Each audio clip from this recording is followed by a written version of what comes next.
And we are live. Just waiting for CP to hop on in here. You should be in here any minute, and we'll get right into it. Hope everybody had a fun draft weekend. I thought it was a pretty good weekend for our Bears. Can't wait to get into it with CP. It looks like he's joining in right now. He should be.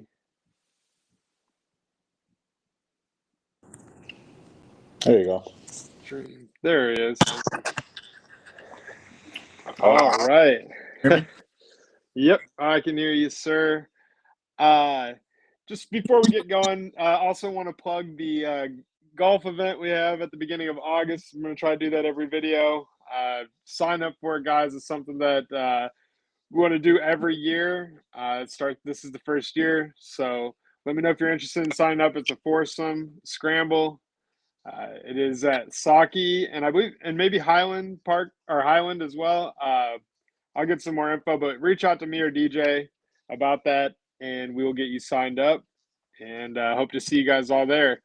But CP, how was your weekend, buddy? It was great, man. How was yours? Pretty good. I felt like it was pretty good for our Chicago Bears too. I know we got to talk a little bit about. I was pronouncing it wrong. It's Thieneman now. I was pronouncing it wrong before, which I'm totally expected because I hadn't heard that name before. But yeah, so we got to talk about him, man. And yeah, I think the more and more I read about him, the more and more I watch, man. I think we absolutely got a stud there. That's a good way to start off the draft. So we had some good momentum going into the second round. What did you think overall after our live on Friday? How do you think the Bears did with Jones and then taking Roush? Oh snap! Snap! By God, he's in here. Oh my goodness! I'm muting you. How's it going, fellas? Happy birthday, Mr. Editor. I gotta hear some Bears takes. I got at least a half an hour here to hear some Bears. I gotta hear it. I gotta hear it. Glad you could get in here for this. Yeah. Sorry about that. It's a dark background. That is interesting. Okay, so Editor, I got a question for you. So right now, at least on my view, I don't know what it looks like on your guys' views, but it's got a stack like a sandwich. Should I change that? Is that how the viewers are seeing us right now? Let's see. Looks like we can do a host and his friends, which kind of does that. And we need to keep the levels in there, so we gotta. Yeah, that's fine. I just didn't know if there was like a. I think you can customize each window. This is pretty cool. You guys have had some interesting things. Yeah, I was gonna say, CP, I don't want to cut off your forehead. You don't have the forehead like me, or you need to do. Oh, dude, cut it off, please. There's plenty to spare. Yeah, I don't have a laptop yet a proper laptop to run this. So eventually, once I get one of those, I'll have a little bit more navigation and accessibility to mess around with this. Yeah, if you want me to try a couple things, I can. But I figure we could probably. If this one's fine, that's fine. Sorry, folks, we're all learning here still. We haven't had access to something this cool as Restream, so we're still learning our way around it a little bit. Yeah, I don't want to waste Zach's valuable time. Yeah.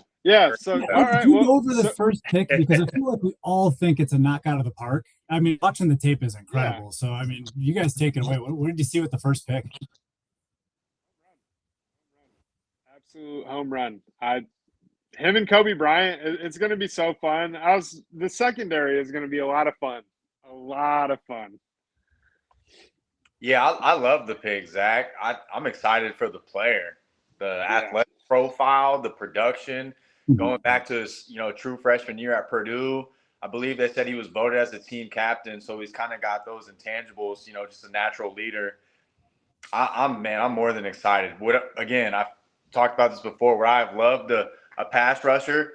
Just looking at the guys that were there, give me the blue chip safety over just a swing at a pass rusher who may or may not be the guy. Now, let me ask you this. I noticed with a lot of his highlights, do you guys think he's going to be helping with the run a little bit more? Do you think he's going to be playing the ball hawk? Because in his highlights, there's a little bit of both, but a lot of it is him covering that honey hole that the that cover 2 spot, that soft spot behind the corners, outside the safeties. It looks like he has the range to consistently get over there and make a play. Do you guys see him doing that or stepping into the box a little bit more? I think his athleticism is going to allow him to do pretty much whatever he wants to do. I mean, whatever DA is going to set up for him. I mean, I think he could be a menace in stopping the run in coverage. I think that athleticism just pops anywhere it's going to be on the field, how you're using them. Yeah, I guess, yeah, to Jim's point, I think that's why you draft a guy like him in the first round, because he can do a little bit of everything. Obviously, at Purdue, he kind of played that post safety, that single high free, type of safety. And then at Oregon, they had him more, down in the box, a lot in the slot too. I think that safety versatility is why you take him in the first round. So him and Kobe Bryant can kind of do both. You don't know what type of defense they're in, whether they're going to be in the single high or drop back in the 2 shell, and they're going to show the looks and then change out at the last second. I think that's what's so exciting, because we don't have that pass rusher, so we have to kind of confuse the defenses, and I think it starts with the safeties on the back end. Yeah, those are all good points. I would be curious too. Our secondary wasn't vaunted by any means last year. I think we could all nod our heads and agree. Yeah. we had some great interceptions and takeaways. Do you think this new setup we have is kind of leading to us maybe being able to replicate some of that, or do you think the regression kind of comes back a little bit and you still, you're maybe not as turnover heavy, but maybe your coverage is a lot better? Where do you think we end up there? I think you probably meet somewhere in the middle, right? So you're not gonna, like, if you look at the Bears' defense last year in terms of like yardage versus turnovers, like they gave up 1 million yards, but they seemed to get the turnovers, which kind of limited the touchdowns. This year, I think you'll see fewer turnovers, but I think you'll see less yards given up too. So I think it kind of meets in the middle. Like, I don't think it's going to be. They probably take a step back overall, just because that amount of turnovers is just such a. It's hard to repeat, and the impact it had on the games was immense for this team. So I think it's probably a little bit more in the middle, meet in the middle. Yeah, I agree. I think there was a lot of times last year where we struggled to get off the field on 3rd and long. I think having a healthy Jalen Johnson back, a sticky cornerback 1 is going to help. Kyler Gordon was obviously gone the majority of the season, and we got faster on defense. I think we can all agree with that. Oh, yeah.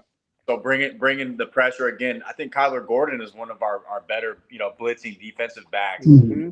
And you have the new safety in there who's also super fast. I think you can do a lot of the pressures and the simulated pressures. That's going to help you get off the field on 3rd and long. Because last year, if it was 3rd and long, I chalked it up as a first down. I don't know about you guys, but I was like, we're if it's 3rd and 15. Because we didn't have the pass rush. And again, our secondary, they were, they could get turnovers, but they weren't sticky. Time again, they were going to get the first down. So I'm with Jim. Prone to the big play, for sure. Yeah, there's regression to the mean on the turnovers, but again, a more talented secondary will help you get off the field on 3rd and long.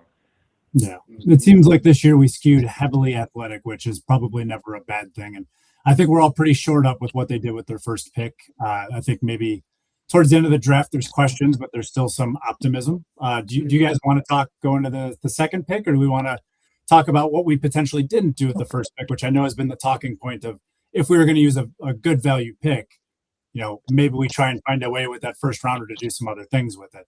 Obviously, defensive lineman was a talk. So do we want to address that now? Do we want to address it later? It's going to be addressed. Yeah. Let's just get into it. Get the elephant in the room out of the way. Right? Yeah, because, okay, so prior to the draft, like, the Bears were in on Max Crosby. Fortunately, they didn't trade for him because, right there you're losing a first next year, and then we lose Thieneman, which I'm already in love with the pick, so it's kind of hard for me to want to give him up now at this point. But you would lose those guys. But anyways, that put the thought in Bears fans' minds that, the Bears are definitely going to go get a D lineman, an edge, which whether it's a tackle or an edge, that put the seed in the Bears fans' minds that they were going to go do that. And now that they didn't do it, you got people, talking heads, saying, they didn't really address the need. And like I said at the beginning, the Bears, the beauty of this draft is they had holes to fill. It wasn't just one need. We weren't getting it fixed in one season or one off season. like you said, CP, at the draft, it's like building a house, right? You could try to build the whole thing in one go, but it's not going to be exactly what you want at the end of the day. If you just focus on one individual room at a time, it could be the exact house you want.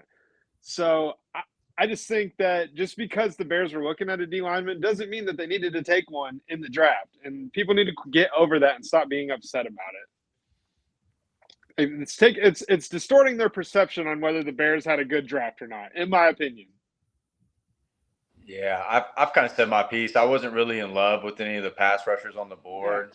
Yeah. I like with what we came away with. Again, you think back to last year. When was Micah Parsons traded? When did we trade for Khalil Mack? Mm-hmm. You know, who's to say we don't make a move before the season and get a pass becomes available? It's all possible. I said it in the group chat. I mean, we still have, you know, a lot of our draft picks going forward. So that allows us you never know.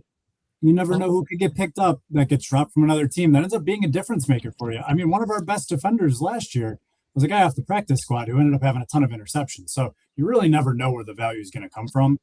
That's kind of where I think we all agree that the coaching is going to be huge for some of these guys to end up being who we think they could be. Yeah, and just some health on the D-line in general. I mean, last year the D-line was really banged up. And another reality, too, is the Bears have so much money invested on that line already. And that's a Ryan Poles mistake. Deo was a terrible signing. Jarrett doesn't look like a good signing so far. He's invested a lot into that line. So if you're not drafting a guy that's going to come in and actually have an impact, there's really no point in drafting one if you can find a player you like elsewhere that fits other needs. Like kind of like what they did with Roush. They picked up a blocking tight end, which a lot of people are mad about, but it gives Ben Johnson more flexibility with his offense. He's going to run 12 and 13 personnel, and he's going to utilize what was Roush considered the best blocking tight end in the draft. I thought I read that somewhere.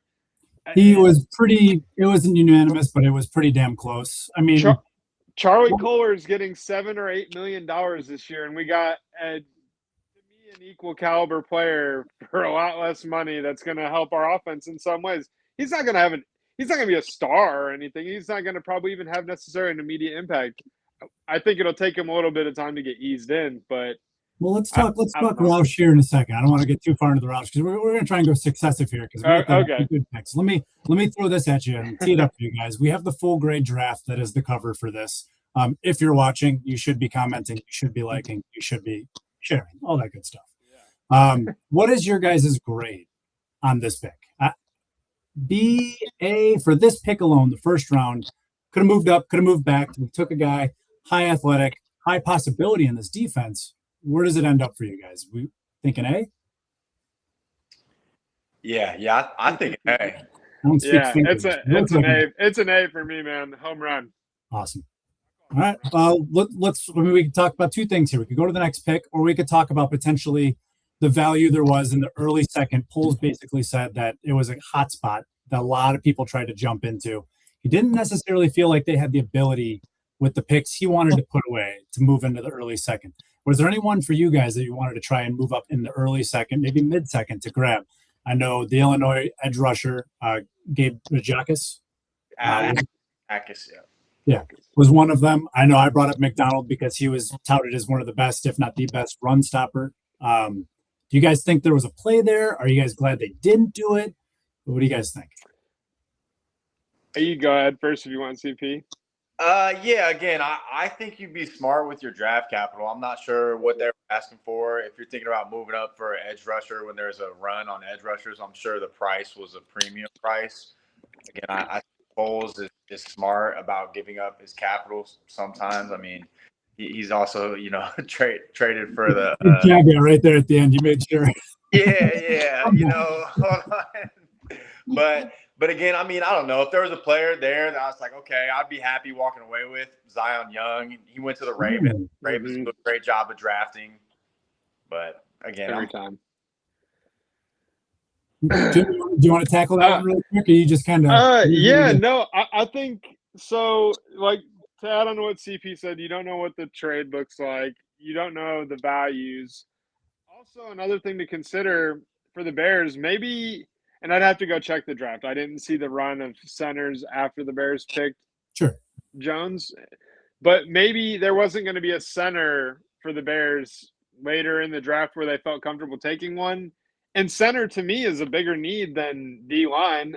Losing Dahlman sucks, and I don't think Bradbury is like, or I don't think he's the guy. You know, he's just a backup, right? Yeah. So, and you saw the difference of having like a legit center.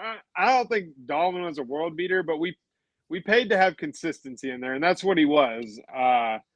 So I think that's just more important than what we needed on the D line. And if you get the guy that you really like there, where they were picking, which I think they did, because there were some guys that were higher up on the mocks than Caleb Jones, but that's who the Bears ended up going with. So I kind of got to just trust Ben Johnson, right?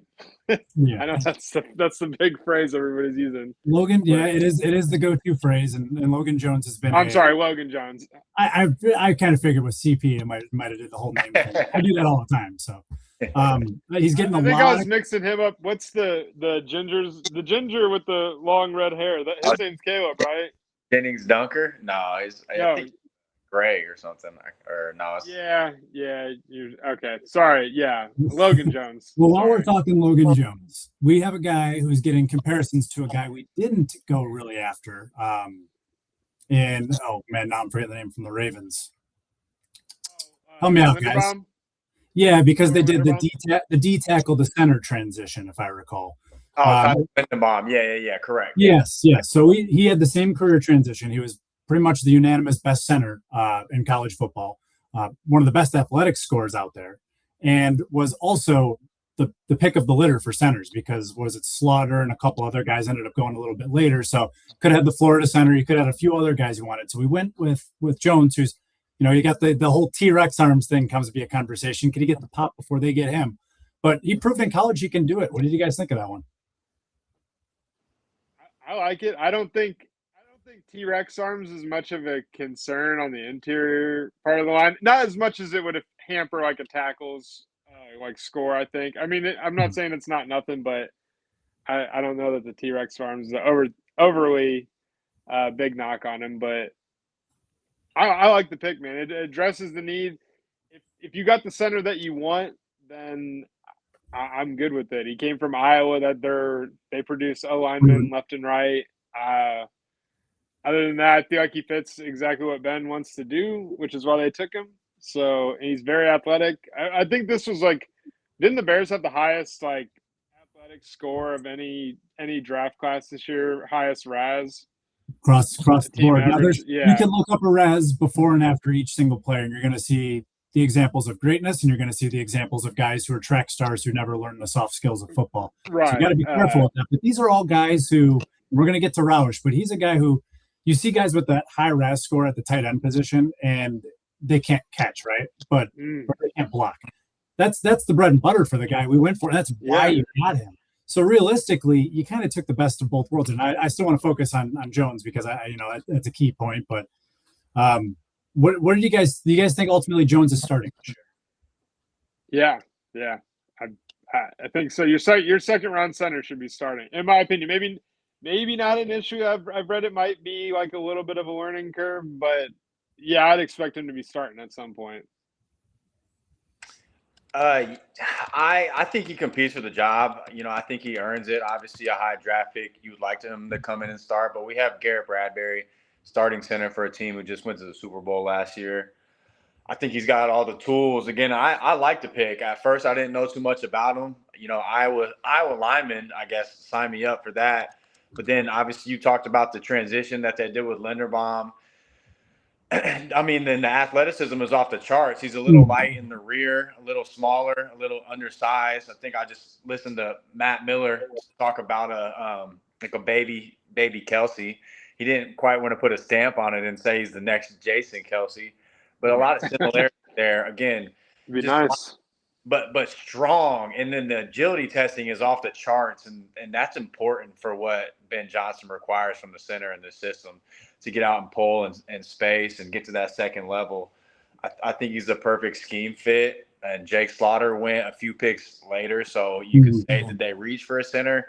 Again, we don't know because the center went. So if you want your pick at center, then this was the spot to get him. Yeah, I agree. And not being a Florida homer, I kind of was like, Slaughter has that ideal size. They said he's pretty much ready in pass pro. But having a center who could replicate some of the things Kelsey did, and I feel like that is one of those, is with CP, what you mentioned, the pulling aspect, getting out in front, and hopefully just being a leader. It seems like that was kind of a big thing for him in Iowa. So what do we got grades for our second round pick? What do you guys ultimately put him at? I'd give it a B. Yeah, I'd give it a B as well. It addressed a huge. I mean, center is a long-term need, and if you got your center for the next 7 to 10 years, it's pretty solid. Absolutely solid. All right. Well, we'll stick with that. I don't think I disagree on that necessarily. I think he has the potential to be a guy. I wouldn't mind him not jumping right into it. There's a lot of things with calling your own stuff on the line that he did do in Iowa that, things change when you get to the pros too. So you just got to see how that plays out. Maybe he's ready. Maybe we go with the experienced person. Either way, it's, I think, a good situation to have the depth. So third round pick, Jim, you've already brought him up. There's great comps, there's bad comps. Essentially, in the third round, we took a blocking tight end with upside, plenty of upside. What do you think for the people who are saying that maybe we could have potentially gotten him later, or maybe that position as a whole could have been maybe deferred a little bit? What are we saying to those guys? I think the run on tight ends has started. Yeah. I was gonna say 9 in the first 2 rounds, something like that. Getting drafted with 20 career catches. I'm not throwing any shade at the Jaguars and their pick, but I think we got a good player. I mean, he didn't have the production profile. Again, a lot of people have been pointing out who was his quarterback. I'll give you guys $50 if you can name who the Stanford quarterback. I am not getting $50 from you. McShay said he's like, blame the quarterback play for the numbers you see. He actually referred to him as oatmeal, a quarterback's oatmeal, a soft comfort food, because of how he could be an easy person to get the ball to. I mean, if you already got a guard, all the guys we are throwing out there, and our third tight end just runs a block chip release, and he's got all that room to run, that could be interesting. He's a big guy. I mean, and tight end's one of those positions. You see Kittle go in the 5th round. I mean, look at what he did in college. And I'm not saying he's going to be George Kittle, but when it comes to tight ends, they have to be elite athletes if they're going to do anything in the NFL. And again, you brought up the blocking aspect. Again, I've heard he's a willing blocker, and obviously at Stanford, I'm sure he blocked a lot more than he wanted to. I've heard the knock is his arm length, but again. It is what it is. He's a big guy. If he can get up on people, as long as he's got strong hands, you can keep him there. Blocking is a willingness thing, I feel like. And Ben Johnson's kind of preached that too. So I could foresee a lot of 13 sets where you got the one wide receiver. And honestly, this is kind of crazy now thinking about it, because who's that wide receiver going to be when you drop down to that? You go with Romer Luther. Well, hold on now, because now we have a speedster who literally, if you look like you're pounding it with 3 tight ends consistently, you're consistently shoving it with Swift or Monangai, then you pull one and you got a 4.25, 4.28 guy running on the back end. Caleb, with the arm he has, he just waits till he beats the guy because no one's catching him. Do you foresee any of that happening with our 4th round pick? Some of overly optimistic Bears Twitter was calling Xavion little Tyreek or Tyreek Jr. I can't remember exactly what they're calling him. They're comparing him to Tyreek Hill, and I'm just here to say that let's pump the brakes a little bit. But there could be good utilization for him. I know he's a kick returner. And then in the offense, I'm like, Ben probably doesn't have Poles take that guy just to be a kick returner. I'm sure there's going to be things that get cooked up for him. There was a clip of him burning his teammate cornerback that the Chiefs drafted 6th overall. Surfaced out today. I mean, the guy is fast AF, so hopefully Ben can figure out how to utilize that. You said it, Iowa tight ends, LSU wide receivers, Ohio State wide receivers. There are certain staples that you could just trust, right? And even if he's kind of a fringe guy, you never know what he actually ends up being. Really quick, I do want to step back to Sam Roush really quick and get your guys' grades. If you're watching, like, follow, subscribe, all the good stuff. CP, why don't you go first? What do you got a grade for Sam Roush as our tight end 3 in the 3rd round? I'm going to give it a C. Again, I'm not all the way down the pick.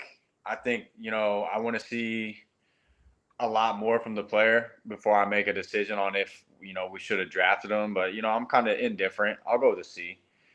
Okay. Jim? Yeah, I would probably go with a C plus. Just same as CP. Like I'm not. I think I like the idea. We'll just see how it's executed. I like the thought of okay, Ben's gonna focus on running 12, 13 personnel more often, which is kind of his bread and butter. I like the thought there. We'll see how it works out. I'll give it a C plus. Absolutely. Okay. So back to Xavion. Sounds like we have an interesting prospect. Do we believe that he is simply going to be stuck doing the return stuff at first? Do we see him getting integrated in the offense? Maybe. I mean, Luther Burden needs to be more implemented and will be this year. Yeah. Do we find a way for him, or do guys like Walker, maybe even Raymond, take some of that snap share away? What does it look like to you guys? I think just like Luther Burden had to, I think you have to earn the coaching staff's trust. You got to come in. Obviously, Ben Johnson, Antoine Randall L. They're going to ask a lot from you. I think last year that was the big talk about Luther. Not being lined up, kind of not being ready because he was late getting there because of the injuries he dealt with early on in the preseason process. Again, he's a talented player. I think guys kind of mentioned it, him being like this, take the top off the defense. I'm going to be honest. I don't see him in that role. I see him as more of a gadget guy. He can play running back. He's good between the tackles too. So I don't necessarily know if they're going to have him just run go routes and kind of clear out the field. He's got the speed too, but I think they'll manufacture touches for him as long as he earns their trust. So, and type of wide receiver reverses, maybe even shuffle passes if you can jet sweep. Like saying, find easy ways, short touches to be able to get him in speed. Well, to your point, I saw the highlights. He had a couple trick plays, end arounds where he ended up throwing the ball. Obviously, Ben Johnson loves to do that type of stuff. You'll have to watch that going forward. That could be pretty spicy. That could be really spicy. After a couple years, we might have to come back to who's Ben Johnson has drafted and see if there's a correlation between highlight reel plays with trick plays, where he's like, because he's that football sicko who's sitting in his room and when he sees a trick play that he could try to steal, or a guy who could be the other end of a play he thinks he can't run right now, probably loves the idea of it. See him smirking to himself in his own camera. It's kind of funny because CP and I were talking about like looking at the fourth rounder. Like if the Bears were to take a receiver, we were both kind of in agreement that Zachariah Branch would make a lot of sense, and because he's super fast, he obviously has more acumen. Like he's definitely like more of a receiver than Xavion, in my opinion. But it's just kind of funny that the Bears did end up with a guy like that to be a gadgety player that's fast. He's even faster than Branch. So it'll be fun to see, like you said, Zach, the running back possibility. They have ways that they'll be able to use him, but I do think it'll be like a second half of the season thing. I think you'll see they brought Khalif Raymond in. He's very familiar with Ben Johnson. Ja'Day Walker, maybe he gets more of an opportunity this year. And with drafting Roush, like that kind of opens up, which Loveland is more of a receiver. Like you got to view him kind of as like a receiver as well. So like it'll be some time before we get Xavion out there, unless he's out there returning kicks off the bat, in my opinion, for the offense. Loveland's probably too good to not have him downfield looking for opportunities to catch the ball. And I think at this point, we saw what the offense can look like when he does. So right. I agree with that. Any other points on Xavion, or are you guys ready to give a grade? We can give him a grade. All right. What do we got? I will give it a C minus, mainly because it just doesn't.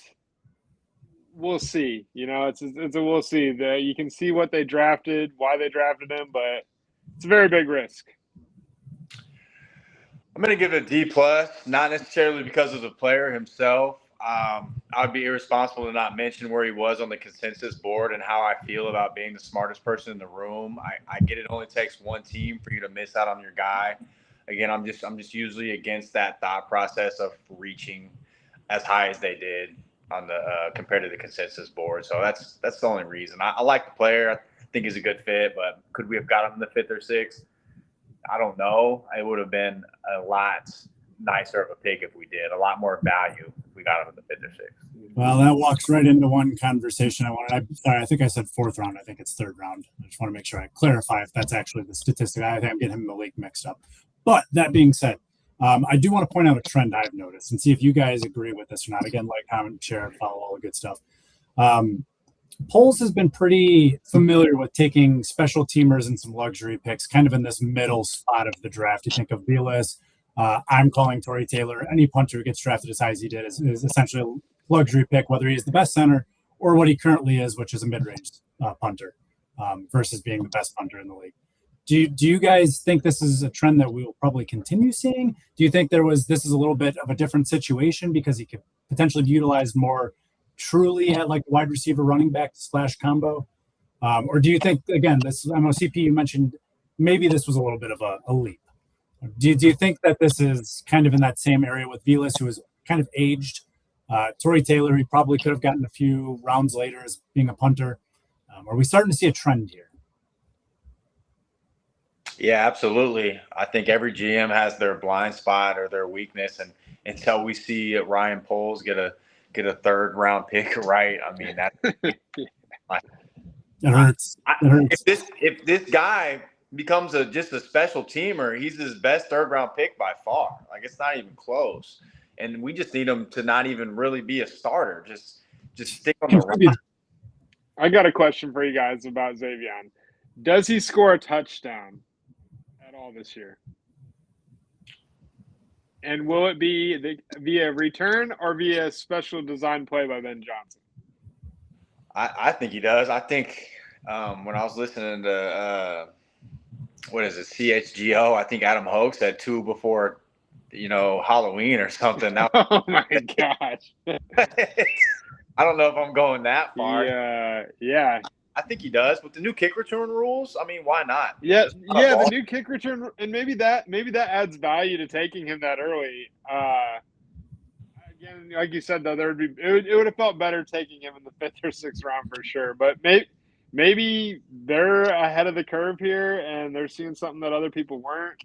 But usually when the consent, I don't know, like it still feels pretty reachy. But Zach, I think you're right. It does seem to be a trend that's kind of what Poles is doing, is taking those certain types of players in that 3rd, 4th round range. And to add to your point, CP, you would be right. If he is a kick returner that's productive, like, he would be by far the best 3rd round pick Poles has had. And that's kind of wild to say. The best 3rd round pick for a general manager who said this would be his 4th or 5th season now, right?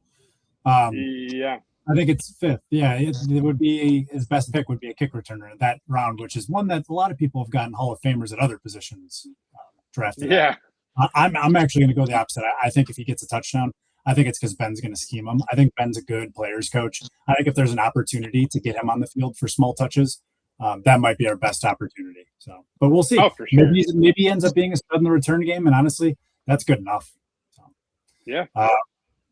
We got our grades on him. We're decisively pretty low, but it was kind of a reach. What do we think about Malik? We got a guy who realistically I feel like is going to be a contributor, and we got him late. So I think a lot of people had him up a little earlier. I think he was a top 10 prospect as a cornerback. What do we think for him coming in this year? How does he fit in with what we currently have and kind of what we need him to be? I'll let CP have the floor since this is a Texas guy. This is the guy, huh? Again, I like the pick, and it's kind of counter of what we just said about the last pick and Xavier Thomas. This is a guy who was higher on the board and went a little bit later than he should have. Really talented guy out of the University of Texas. They had a lot of big-time matchups last year in college football, and I think he performed up to the task. I think one number that stuck out, what is it right here? Passer rating allowed, 57.8 when targeted by opposing quarterbacks. It's pretty good. I think he did his job. Super athletic guy. Again, that's a common theme with all these players. Super athletic guy. He's got the production profile.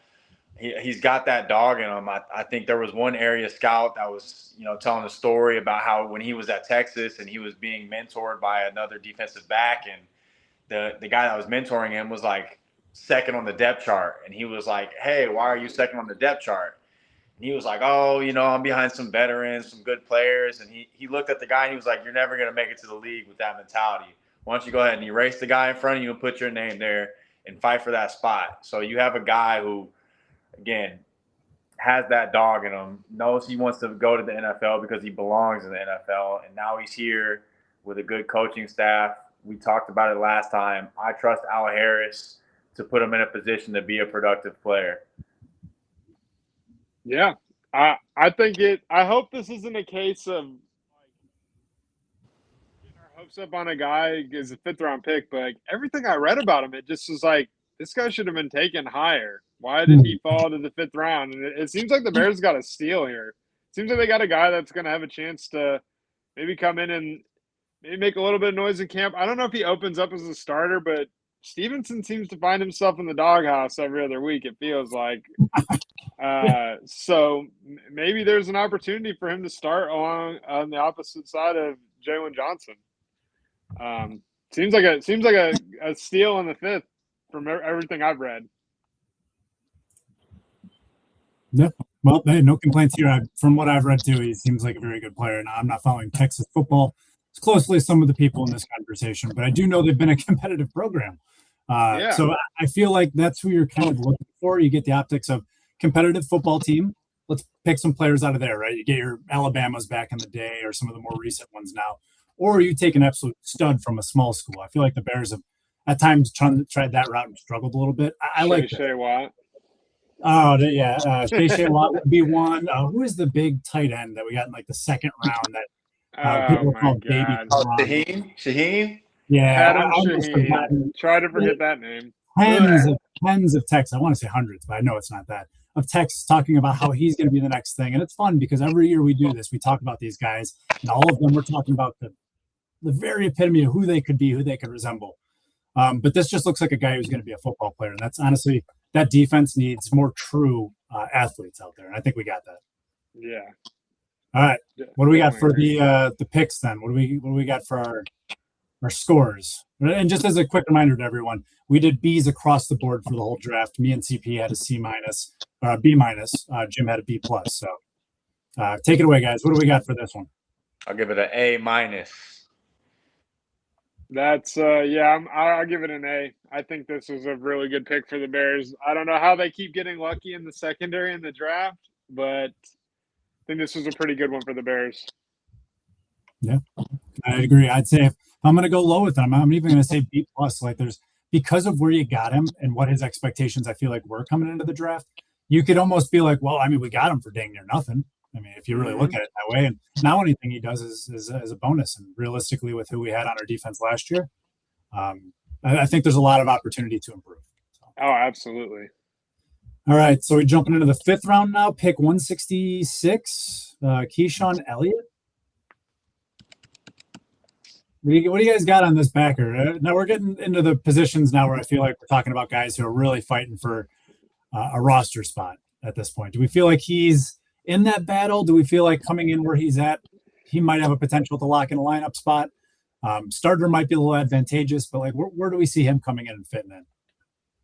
Yeah, I think this is a position where we needed to get a little bit younger and get some more talent in there. Obviously, we saw Noah Sewell get injured last year. I think he's going to start the season on IR, so maybe that does open up a roster spot for him. Contract year for him too. Yeah, I saw he's got the special teams experience in college. That's going to be important for him making the roster. I think a fifth-round pick, you want to add special teams value, and then you can develop into a starter role. So, I've heard nothing but great things about this player. A common theme, he's athletic, so that's going to help him. And I think he was a little bit higher on the consensus board, so we got some good value here. So Poles had that one reach, and then he had back-to-back picks where guys were there that maybe shouldn't have been there, and Poles snatched them up. Yeah, just kind of capitalizing on what's available. I think the Bears have after drafting him, they have 6 linebackers total because they got DeMarco Jackson. They signed him to a 2-year deal. In addition to having Edwards and Bush and Sanborn and Sewell, and now that Keyshawn. So yeah, like you said, CP, I think he's got the good special teams background. That'll be huge because that's going to be basically what probably decides the spot. Unless Sewell starts the year injured, then he's probably going to be depth in special teams at first, I'd say. But there's upside there. Definitely an athletic guy that, hopefully, I know we've had these kind of talks in our chats. We're hoping the defense can finally maybe start developing some guys. So maybe hopefully we can take some of that athleticism and develop it into a starting linebacker in a year or two. All right. Well, since I got about 5 minutes left, I'm going to cut this one short and get to the next one. Yep, that's fine. On the phone with that. Yeah. Let's get some scores in here for Kayshawn. What do we got? I give it a C. C.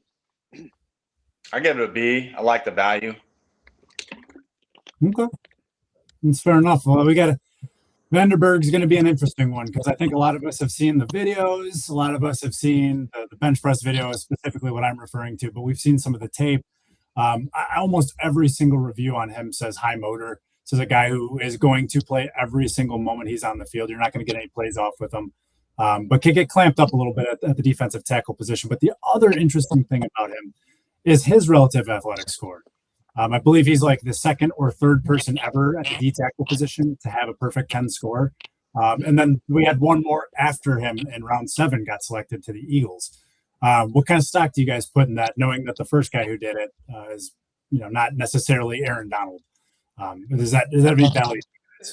Isn't that what you're supposed to do in the 7th round, right? Take a highly athletic project that you could dream on to maybe have some kind of impact on your football team.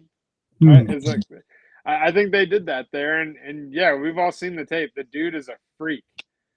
If you have any, like I just said a couple minutes ago, like the defense hopefully can develop some of these guys. I mean, if you see these tools here, like this is where coaching makes a difference in the NFL. Like if you could develop them even into a rotational D tackle, he could definitely have an impact just with his athleticism. Even if he isn't a 3-down tackle at the end of the day, if you're still being able to rotate him in there on certain plays, certain packages, there's value to that. Yeah, obviously the athleticism pops. This is a guy, former rugby player. So those guys are tough. Yeah, those guys are tough. Let them know, Lark. South African. So dare I say a draft day gym, maybe diamond in the rough, Yeah, no, and he's got some good plays. I mean, he looks like a football player. I mean, I'm sure you saw the play of, the screen pass, and he kind of reads it the way he should. He got through the line too easy, kind of backtracked, found the line of scrimmage, and went and hawked down the running back. So, man, it's one thing to be athletic in your underwear, but does it show up on tape? And I think with all of these guys, it also showed up on tape. So these relative athletic scores should only back up what you see on tape. You shouldn't be picking these guys just because, look at what they did. It should match up with the tape. Yeah, right. I think Jerry Jones is the only guy who strictly goes off the underwear scores. Yeah, some of he's the big underwear guy. Where he's made some comments that are probably regrettable, but when you have money, it probably doesn't matter that much. I apologize because I got 2 minutes now, so I want to get our draft grades in. I'm going to let you guys finish up with whatever else you want to talk about, but let's get his grades in there for the draft. I'll go first. I think it's an A-. Do I think he's going to be a star? No. Do I love the pie-eyed view of he could be something fantastic? Yeah. Do I think so? No. If I'm giving a realistic grade, it probably should be closer to a B-. But I'm giving it A- because I love the fact he's overly athletic. Let's just take a shot. 7th round picks never pan out, or 6th round picks hardly ever pan out. 7th, even less. Let's see what happens. Yeah. I give it a B. Love taking a highly athletic guy that you can dream on in the 7th round. I'll give it a B. Yeah, I give it a B as well, and he just has to be more productive than Zach Pickens was for us, and it'll be an A+. Yeah, that's not going to be too hard to do. So, I mean, the bar is here, man. You just got to get here. That's awesome. All right, well, Jim, Caleb, it's been good chatting with you guys today. I'm going to try to get off this call without ending the call. I see the end stream button. I will avoid that. I think if I click on my name, I'll be gone. So, best of luck, guys. Yeah. Good to have you on, Zach. Yep. Happy birthday, man. Yeah. So there's the breakdown. But yeah, I feel like the Bears had a good draft, man. Some people are super salty that we didn't address the D line, but I think you got to walk away happy, right? I feel like this was a good draft. Yeah, I agree. I'm not going to let what we didn't get in the draft leave a bad taste in my mouth. We got good players, athletic players. That's what Pulse preached. We need to get younger. We need to get faster. We did both. I guess maybe outside of Alex or Logan Jones, who's 25, a little bit on the older side. But like you said, the most athletic class or draft class in the NFL for 2026. So it's exciting. I want to see a young athletic defense. Last year there was times where they looked a little sluggish. You didn't see guys zoom into the ball, and then you would watch a team like the Texans, and it's just athletes just whoever's got the ball. I'm just like, it felt like you were watching a different sport. So yeah, I'm looking. Yeah, speed kills, man. Speed kills, and yeah, we all saw they were slow last year. We need guys that are gonna pop on film. I mean, there's no denying the lack of athleticism that we had on defense last year, especially just with everything with the injuries, just the general talent. We need a breath of fresh air, and I think they really tried to address that with the guys they took this year. I can't say enough good things about the Enneman. Like dude, I'm so excited for his first game as a Bear. Like I might get a jersey. I don't know. It might be jersey time. Yeah, I've been rocking the Tillman for a long time. Unfortunately, I won't be able to wear the Trubisky or the Fields jerseys I have. So maybe I shouldn't get his jersey just so I don't jinx him. Again, Poles has done a great job with his first round draft picks. If you want to be a contender in NFL, though, you got to start hitting on some of these mid round picks and getting started. It facilitates everything, man. When you can have like not only just hitting on the picks you're counting on the first two to have immediate impact, like if you're layering it out and you're hitting 3 to 5 guys a draft, it turns your whole thing around pretty damn quick. Yeah, you have to build depth, especially in a league where injuries happen so often. I think we were relatively healthy last year, other than like the defensive back room. We had some receivers. D line got banged up pretty good too, but Booker and Deo were. But no major injuries really. I guess outside of Jalen Johnson, for the most part, for NFL standards, we were relatively healthy last year. I'll say that. Overall, yeah. It's a game of attrition, so we need to build depth. Players that can replace your guys, your starters when they get hurt. It's always nice to have guys that can at least fill in. They're obviously not going to replicate a full season's worth of production, but if you can get guys that can fill in, like even like Wright, he had his ups and downs last year, but he was able to fill in. Like hopefully we're bringing guys in that are capable of contributing behind our starters. Yeah, I agree, and I think again, I really trust this coaching staff. So when you see all these relative athletic scores and you hear the Bears drafted athletes, I think I have a lot of faith in the staff to develop these guys. And not all of them are just athletes. Some of them are instinctual football players as well. Yeah. We saw it on the film with these guys. It wasn't just like, like you said, it's just not like, what's the term you use? Underwear athlete? Yeah. These guys aren't just underwear athletes. Like they're out there, like there's clips of them making legit football plays that are beyond their athleticism. So that's always good to see. It makes you feel better. And we just have to, as Bears fans, we kind of just have to shake the Ryan Pace old Bears stuff. Like we got to forget it because it's Ben Johnson's in town now, man. Like we just got to trust that he's going to continue making the right football decisions. Yeah, in all fairness, Ryan Pace was good on day 3. I'm gonna give credit. Yeah, he had some guys. Jordan Howard was one of my favorite running backs of the last 15 years for the Bears. Well, really, it's only been like him and Forte most of my lifetime. Yeah, Jordan Howard had a good little 2 or 3 year stretch. He was a 5th rounder out of Indiana. Yeah. Adrian Amos, Eddie Jackson. Amos, Beast, Eddie Jackson, Steele. Yeah. No, I can't hate on Pitt. He just compounded his mistakes. Yeah, for sure. I think Poles is a little bit more patient. You see the process play out with Poles, and Pace was super aggressive. And I think, you need more lottery tickets when it comes to the NFL draft. Yeah, absolutely. That's the other thing too. What's going to make next offseason, like, to me, next offseason is when we push the chips all in and put ourselves as like Super Bowl contenders. To me, that's when the Bears throw their hat in, because you're going to have a little bit more flexibility offseason with certain guys that you can cut.